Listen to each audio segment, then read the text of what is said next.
You are still here on the Arise News channel. This is Daybreak coming to you live from Nigeria's capital, Abuja. Now for a review of what's making the headlines in the papers this morning. We have with us here in the studio Chuks Akuna. He's the Executive Director of Authority Newspaper. Thank you so much, Mr. Akuna, for joining us. Thank you very much. Bright and early.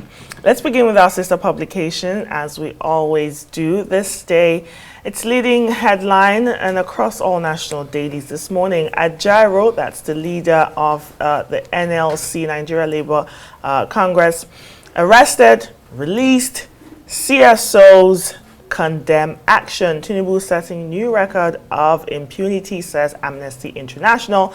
Serap alleges invasion of its premises by security agencies. Leading photo this morning on the front page of This Day is that of the GCEO NNPC Limited, Mele Kyari, and the Director Deepwater Production Sharing Contract of Chevron Nigeria at the signing ceremony of conversion of the NNPC CNL JV assets into PIA terms. They say this targets 165,000 barrels per day by year end. Meanwhile, Labour Party crisis. Peter Obi OT right INEC for validation of recent stakeholders meeting. In Edo State, INEC chair arrives Benin for mock accreditation security meeting ahead of that September 21 election. Above the nameplate of This Day this morning, Nigeria Upstream Petroleum Regulatory Commission, the NUPRC, sets up alternative dispute resolution body, says 200 billion naira attracted for host communities development.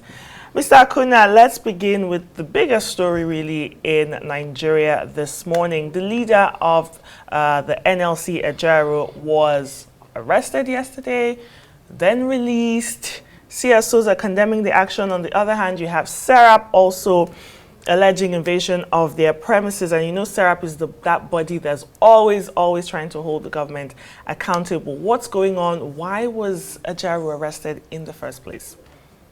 Yes, thank you very much. I'm going to start this with this little lesson in geography. In 1633, there's this man called Galileo Galilei.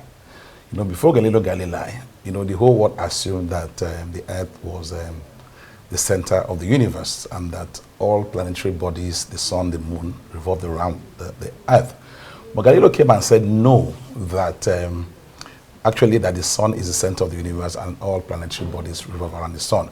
You know, Galileo was tried, you know, by the Catholic Church because they were government at the time, because they felt like it was heresy. Heresy is when you postulate beliefs that are seen to be against the teachings of the church. Why have I said this? There was also a man called Ferdinand Magellan, a Portuguese sailor, who before his time, people felt that the world was flat and that if you went far in the sea, that you're going to fall off. But Magellan, you know, sailed around the whole world to prove that the earth was spherical. You know, before their days, people had these popular beliefs. And I have gone this far to actually talk about how the masses, you know, how we think. You know, as an investigative journalist, you know, I've been in government. I know that no government will just on its own, you know, just start clamping down on persons, you know, for no reason. You know, there's no fire, they say, without, and no smoke, they say, without fire. So when this happened yesterday, you know, I tried to investigate what might be wrong, you know, what may have happened between the NLC leader and the DSS. And I tweeted that much that, and I know that the DSS invited Ajaero a week ago, but he spurned the invitation, and on his way out of the country, he was stopped. He was stopped, and of course, the security agencies have a right to invite anybody.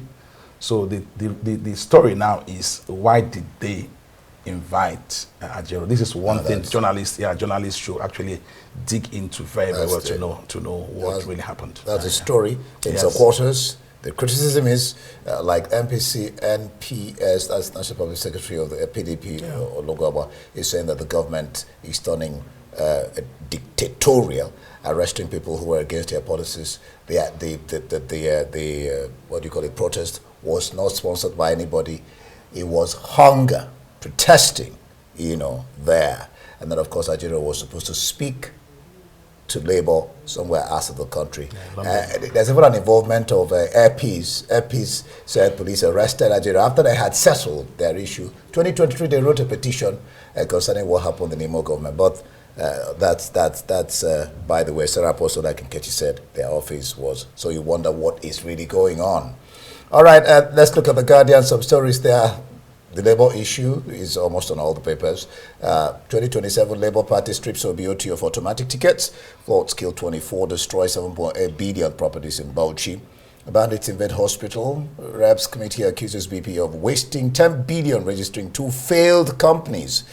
Food prices spike amid government's delay of VAT and hike. And then, but the story I want us to focus on, I want you to focus on. AGF moves to stop state pardon for indicted politicians. Will this help stem corruption?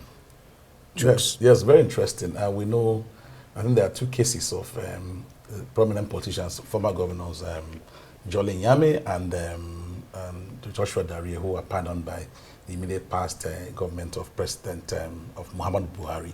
And that pardon, didn't sit well with a lot of Nigerians who felt that, it was a backhand endorsement of corruption, of graft. So if you and it was even a mockery of the judicial system, because the state spends so much time and money to prosecute these guys, and then they're convicted after a very torturous trial.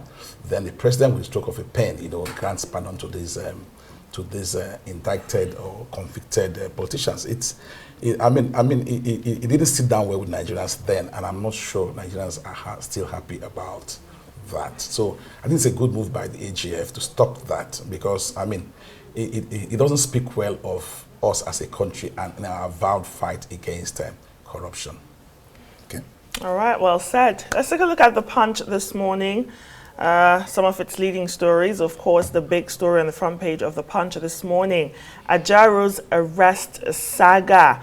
DSS succumbs to pressure as NLC plans showdown, says Labour leader released ahead of NLC's 12 midnight ultimatum. PDP, Labour Party, others lampoon federal government over arrest and invasion. And just the bottom there, that leading photo is about a story on a 4 billion naira illegal arms. It says lawyers' absence stalls the suspects' arraignment. I know there's 10 suspects that have been remanded in custody of the Intelligence Response Team of Nigeria with the alleged involvement of illegal importation of firearms, ammunition worth 4 billion naira. Another top story coming from the Punch this morning: fuel landing cost rises. Marketers fear high Dangote price. Meanwhile, in Enugu State, Bayelsa, Akwa Ibom, they are leading as mpox spreads to 21 states. More stories coming from the Punch. AGF plans to abolish pardon for convicted looters. Sakuna, what stories do you want to go with? 4 billion naira illegal arms, and then you have fuel landing costs, rising, marketers fearing the high Dangote petrol price. I feel like we're back from beginning. Everyone was excited. Dangote refinery, we're going to have petrol at a cheaper price. Now there's some sort of confusion, especially around sort of the pricing of that product when it comes from Dangote. Thank you. I said earlier that we tend to be sentimental. We have this herd mentality. Because first of all, you ask yourself, what difference is Dangote refinery going to make in Nigeria? The US has got over 130 refineries. And how much is petrol in the US? Canada has got over 30 refineries. How much is the price of petrol? I said elsewhere that petrol is an international commodity. And naturally, if it's cheaper in Nigeria, if Dangote is able to produce cheap petrol in Nigeria, chances are that neighboring countries will want to buy off the cheap petrol and send to their country. So it's about supply and demand. So that's why I'm not surprised that Dangote's petrol will be far more expensive than imported ones. Because another thing is that Bonny Light is one of the most expensive crude oils in the world. So most people buy Bonny Light to blend with cheaper crude oil. So for Dangote to insist exclusively on Bonny Light to produce petrol, it's going to be very expensive for him and for Nigerians. Chooks, there are so many discrepancies going on with this petrol issue. The ineffectiveness of NNPC. Nigeria, 4 years, has a refinery. Not one has been added. All of them are not working. After years and years of turnaround maintenance, there's an effectiveness and efficiency of the NNPC. Even with the Dangote stuff, the back and forth thing. Anyway, let's go to New Telegraph. New Telegraph talks about Nasima. It says that, let me get it before the story, Nasima. It says, Nasima raises the alarm over state of nation's economy. It's a no-brainer. Everybody knows what's happening in the economy. It's on a slide. Says, it is difficult time for companies. Forecast more firms will exit Nigeria as long-term outlook for the economy looks bleak. Of course, this is among other stories, including that of the NLC president. Chooks. Yes, and I want to take us back to the mid-80s. An Indian engineer in Nigeria told me that Nigeria was going to have a very big problem because of our wasteful lifestyle. You know, in a company at the time, you know, to wash a car engine at the time, they would request for 50 liters of petrol. At the time, he told me that in India, they wouldn't do such. They will use detergent to wash these engines, that petrol will not last forever. And we're seeing this. You know, nowadays, you know, people don't just, you know, hit the roads without planning. You know, you have to, for you to drive out of your house, you must really know where you're going, because at about 1,000 naira per liter. And I think in a way, it's affecting our lifestyle. You know, things are very tough for people, and people are beginning to adapt to the situation. You know, well, like Nasima said, it's a very big problem for manufacturing in Nigeria, because you don't have energy security in a country. It's a problem, because if it's only about moving cars, you know, it's okay, people can manage. But then you talk about industries, you know, you have to move heavy equipment, you have to move goods from point A to point B. Like if you go to Europe, about 40 or 50% of cars made in Europe today are run on diesel, you know.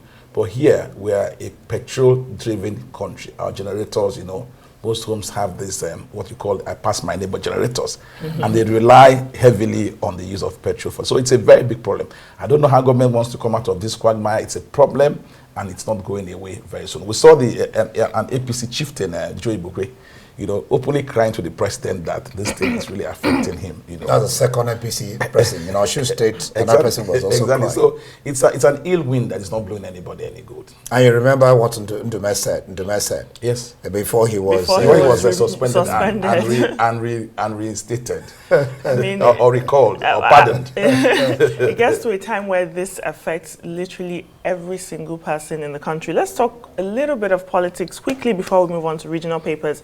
On this day newspaper, we have two stories. Labour Party crisis. Peter Obi, OT, writes INEC for validation of recent stakeholders meeting. There's been a lot of crisis in the Labour Party, and now there was a press conference. I think the so-called chairman says, look, we're throwing it open to anybody. We're not reserving the tickets for Peter Obi, we're not reserving governorship ticket for OT. And then also in Edo State having that election September 21, INEC chair has arrived Benin for what they call their mock accreditation security meeting. What are your thoughts on what's been going on? We've been seeing a lot of controversy basically playing on in Edo State with the APC candidates, PDP candidates, Labour Party. What are your thoughts on Labour crisis and also the upcoming election in Edo State? Maybe we should begin with the national leadership of the Labour Party. You know, when I was surprised if INEC accepts the letter from former Governor Peter Obi and Governor Alex Otti, because you know you have what you call the executive arm of government, you have what you call the executive of the party. The party is different from government, and that's why Tinubu cannot write INEC, even as president of the country. He cannot write INEC. That's the truth. I think you know Otti is a banker. You have to go through the party. Yes, exactly. Otti is a banker.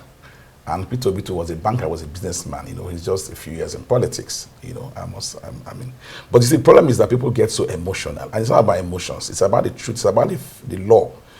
Tinubu cannot convene a meeting of the National Executive Committee of APC. even as the president of the country. That's true. So even when Obasanjo was there, if you wanted to remove, when you wanted to remove Aldo Ogbe and Barnabas Gemade, you had to cajole the party. You either cajole them to resign, or you use members to actually move against them. So if you move against them, then you can have your way. But to actually sit down in Omar here and appoint an interim chairman, I don't think that will fly.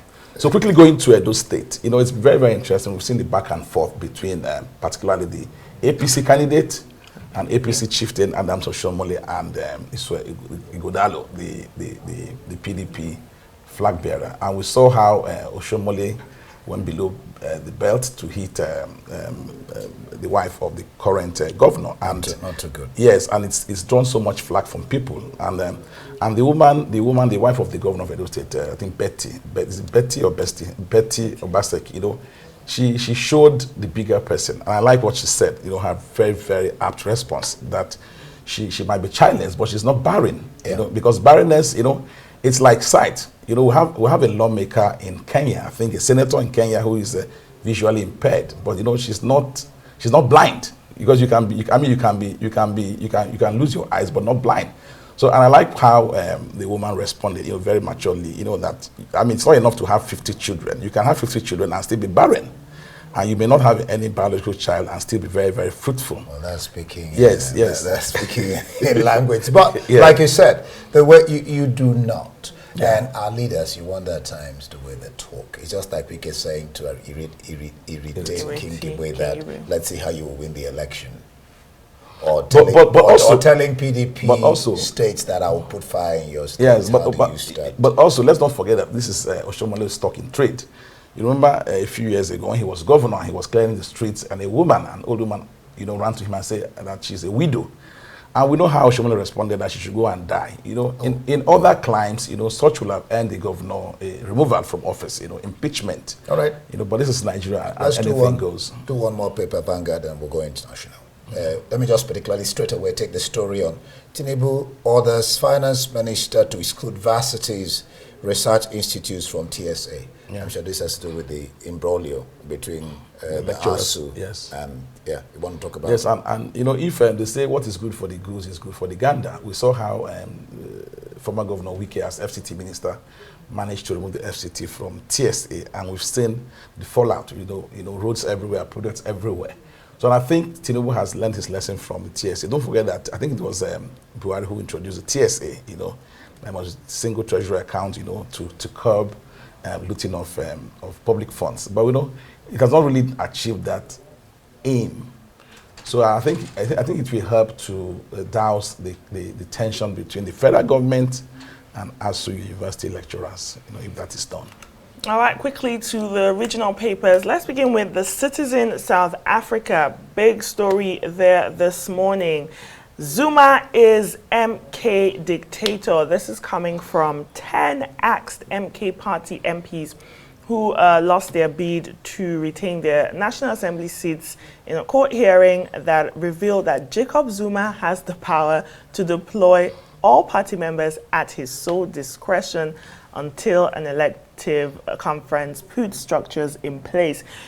There's been a lot of talk about the MK party, how Zuma runs it. So, some people have been saying, look, it's run like a family business. And then you have this coming out. What's your take on what's going on in South Africa? At the time, Zuma was, I think, suspended. He was accused of anti-party activities. And it's not only exclusive to South Africa. Even here, there was a time, we've seen certain states where certain political parties have won general elections and governorship elections, but in regional elections like House of Reps or House of Assembly, the governors have done anti-party and actually, turned the tide against their own party. And it happened.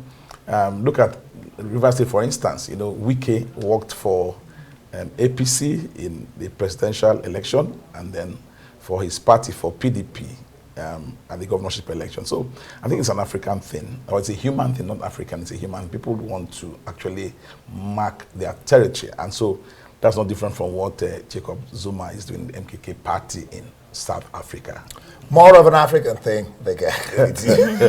All right, let's look at not giving Africa the flag for these things we know. Daily graphic, before we go international, still EC must act with impartiality. The talk is that President Nana Akufo-Addo Dankwa is charging the Electoral Commission to conduct December 7 polls with impartiality, independence, and integrity. He said the EC had a critical role to play as the body tried to oversee the electoral process. The question is, when he won, were they not acting independently, impartially, and all that?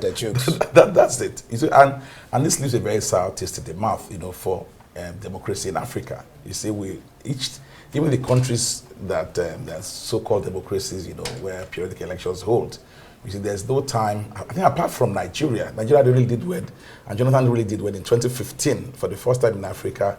An incumbent lost elections and didn't even wait for the results of the elections to be announced before conceding defeat. But since after Jonathan, we see that it's become a winner-takes-all affair.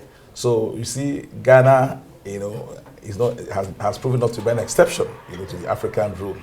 Like you talk about handing the flag over to Africa in some of these things. So I think it's high time we actually, sat down to actually review the kind of democracy we want for Africa, because the Western type democracy definitely is having hitches all over Africa. Yeah.